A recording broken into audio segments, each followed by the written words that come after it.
दरअसल हर बोली का अलग सौंदर्य होता है। वो एक हरियाणा के आदमी का मुकदमा चल रहा था, तो भाई ने अपना वकील नहीं किया, बोले अपनी वकालत खुद ही करूंगा। अब बोला जज साहब हमारे बीच में झगड़ा हो गया कसूता। अब जज की कुछ समझ में नहीं आया, बोले भाई तुम क्या कह रहे हो, मेरी समझ में नहीं आ रहा, तुम अपने लिए कोई वकील कर लो। है बोले समझ में तेरे नहीं आ रहा और वकील मैं कर रहा हूं। तो ये बोली का सौंदर्य है। वो एक की भैंस खो गई थी, तो बाद में मिल गई, तो जज ने कहा भाई तुमने कैसे पहचाना कि ये तुम्हारी भैंस है? तो बोला जी ऐसा है, तुम्हारी कोर्ट में 5000 वकील हैं और सारा काला कोट पहनते हैं, मैं अपने वकील को भी तो पहचान लेता हूँ। कोर्ट के कितने भी हरियाणा में लाजवाब हो। एक हरियाणा की महिला का तलाक का मुकदमा चल रहा था, तो महिला जज थी, तो महिला जज ने कोशिश की कि दोनों में सुलह हो जाए। तो उसने कहा रामकली तू ये बता कि तू अपने पति के साथ रहना क्यों नहीं चाहती? तो रामकली छूटते ही बोली तू रह के देख ले एक दिन साथ में। दरअसल क्या है कि हरियाणा में वही आदमी काम कर सकता है जो हरियाणा का ही हो।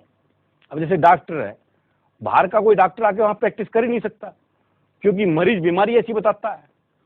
बोले डॉक्टर साहब कालजे में कुछ धुआं सा उठा है, अब समझ ले डॉक्टर क्या बीमारी है भाई।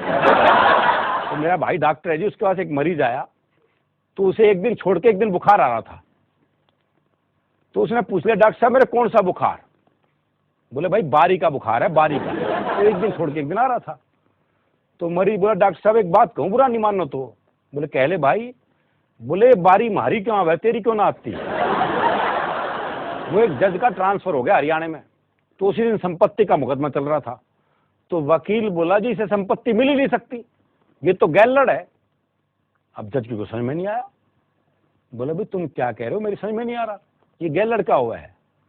तो वकील बोला भाई समझा तो दूं अगर बुरा नहीं मानने तो। बोला भाई समझाना तो पड़ेगा, मैं केस आगे कैसे सुनूंगा? तो वकील बोला देख तेरा बाप मर जा। ये वकील जज से बात कर रहा है जी। बोला देख तेरा बाप मर जा। जज बोला अच्छा। अब तेरी माँ मेरे बाप के साथ आ जा, और 5-6 तू आ जा तो तू गैलड़ होगा।